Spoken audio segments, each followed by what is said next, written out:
সবকিছু ঠিক থাকলে বিসিবি নির্বাচনে বিনা প্রতিদ্বন্দ্বিতায় পরিচালক নির্বাচিত হতে যাচ্ছেন বোর্ডের বর্তমান সভাপতি আমিনুল ইসলাম বুলবুল ও সিনিয়র সহ সভাপতি নাজমুল আবেদিন ফাহিম।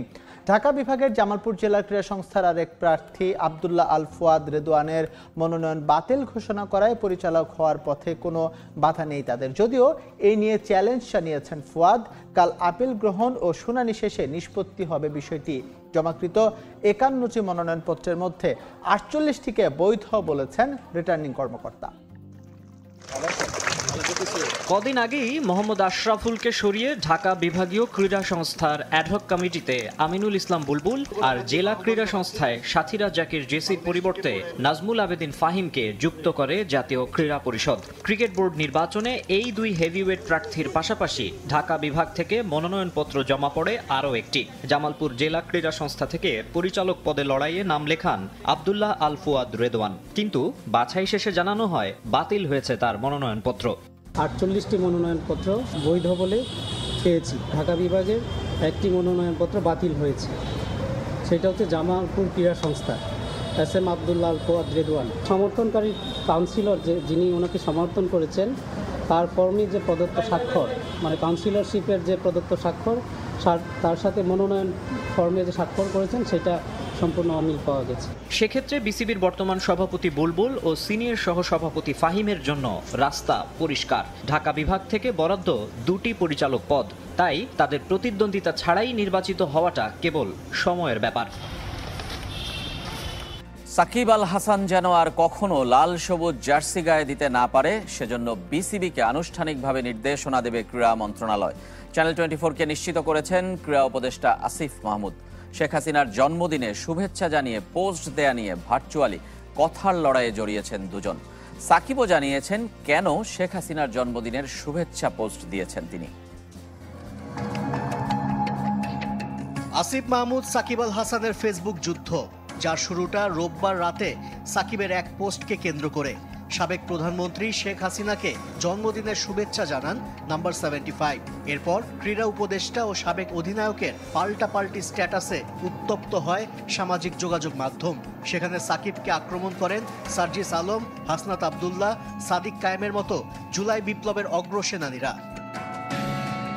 সোমবার আবারও ফেসবুকে পোস্ট দেন আসিফ মাহমুদ, যেখানে উপদেষ্টার সাথে সাকিবের কথোপকথনের অংশ তুলে ধরেন।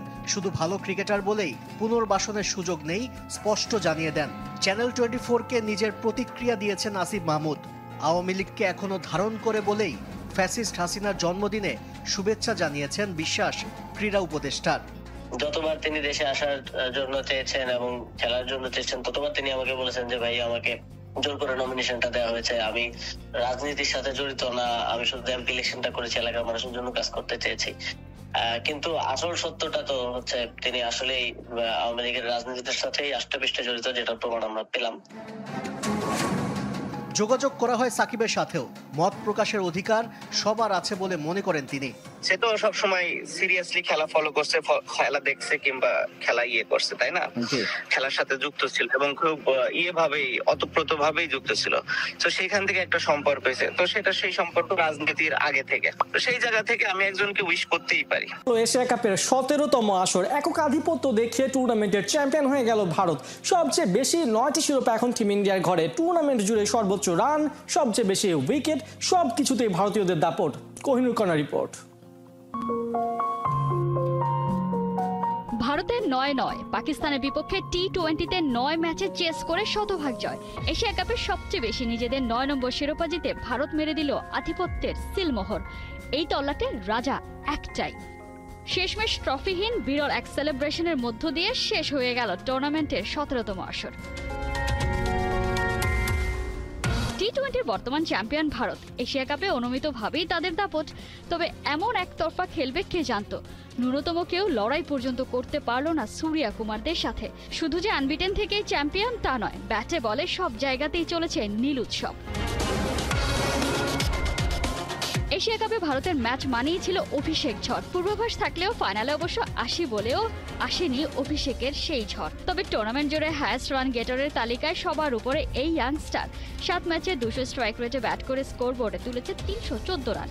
এক ম্যাচ কম খেলে এই লিস্টে 2 নম্বরে লঙ্কান পাথুম নিশাঙ্কা। 6 ম্যাচে তার রান 261। 3-এ পাকিস্তানের সাহিবজাদা, 4-এ ফাইনালের হিরো তিলক ভার্মা। মোটে 4 ম্যাচ খেলেই তালিকার 6 নম্বরে টাইগার ওপেনার সাইফ হাসান। বোলিংয়ে সবার উপরে ভারতীয় স্পিনার কুলদীপ যাদব। 7 ম্যাচে 6.27 ইকোনমিতে 17 উইকেট তার ঝুলিতে। সমান ম্যাচে শাহিন শাহ আফ্রিদির উইকেট 10টা। লিস্টের 3-এ সংযুক্ত আরব আমিরাতের জুনায়েদ। এরপর টাইগার পেসার মুস্তাফিজুর রহমান। 6 ম্যাচে 7.43 ইকোনমিতে কাটার মাস্টার উইকেট 9খানা। Last but not the least, Asia cup টি-20 টোটাল ইম্প্যাক্টেও ভারতীয়দের রাজ। 443.6 পয়েন্ট নিয়ে মক ডালে অভিষেক শর্মা। 378 পয়েন্টে কুলদীপ ক্লাসের সেকেন্ড বয়। কাল পর্দা উঠছে নারী ওয়ানডে বিশ্বকাপের। নানা নতুনত্ব আর চমককে সঙ্গী করে শুরু হচ্ছে 13তম আসর। উদ্বোধনী দিন মাঠে নামবে আয়োজক ভারত ও শ্রীলঙ্কা। গুয়াহাটিতে 2 দলের ম্যাচ শুরু দুপুর 3:30টায়, আর বাংলাদেশের মিশন শুরু বৃহস্পতিবার। 8 দেশ, 2 স্বাগতিক, 5 ভেন্যু, 31 ম্যাচ। অপেক্ষা মাত্র কয়েক ঘন্টার। এরপর শুরু নারীদের ওয়ানডে বিশ্বকাপ। 1 যুগ পর আবারও ভারতে বসছে নারীদের বিশ্ব আসর। 2013 সালে সবশেষ বিশ্বকাপ হয়েছিল দেশটিতে। মাঝের 1 যুগে নারী ক্রিকেটে বৈপ্লবিক পরিবর্তন এসেছে। আবারও সেই ভারত স্বাগতিক, সঙ্গে শ্রীলঙ্কা সহ স্বাগতিক। এবার রেকর্ড 153 কোটি টাকার প্রাইজ মানি। তাতে পুরুষদেরও টপকে গেছে নারীরা। বিশ্বকাপে 8 দলের একটি বাংলাদেশ। কোনো ম্যাচ না জিতলেও পাবে প্রায় 6 কোটি টাকা। এবার নারীদের বিশ্বকাপে আম্পায়ার, ম্যাচ রেফারি 18 জনই নারী, যাদের একজন বাংলাদেশের সাথীরা জাকের জেসি। ধারাভাষ্যকার তালিকাতেও নারীদের প্রাধান্য। তবে বিশ্ব আসরে পারফরমেন্সে শুধুই অস্ট্রেলিয়ার আধিপত্য। আগের 12 আসরে সর্বাধিক 7 বার চ্যাম্পিয়ন অজিরা, 4 বার ইংল্যান্ড, 1 বার নিউজিল্যান্ড। তবে 2025-এ এসে সেই আধিপত্য ভাঙতে চায় ভারত। এবছর সবচেয়ে বেশি 14 ওয়ানডে খেলেছে হারমানপ্রীত কৌরের দল, জিতেছে 10টিতে। হারমানের বয়স এখন 36। 5ম বিশ্বকাপ খেলার অপেক্ষায় ভারত অধিনায়ক। তবে টুর্নামেন্টের সবচেয়ে বেশি বয়সী খেলোয়াড় নিউজিল্যান্ডের সুজি বেটস, তার বয়স এখন 38। মঙ্গলবার 2 স্বাগতিকের লড়াই দিয়ে টুর্নামেন্ট মাঠে গড়ালেও বাংলাদেশের অভিযান শুরু হবে বৃহস্পতিবার পাকিস্তানের বিপক্ষে ম্যাচ দিয়ে, যে ম্যাচ জানান দেবে বিশ্বকাপে বাংলাদেশের ভবিষ্যৎ।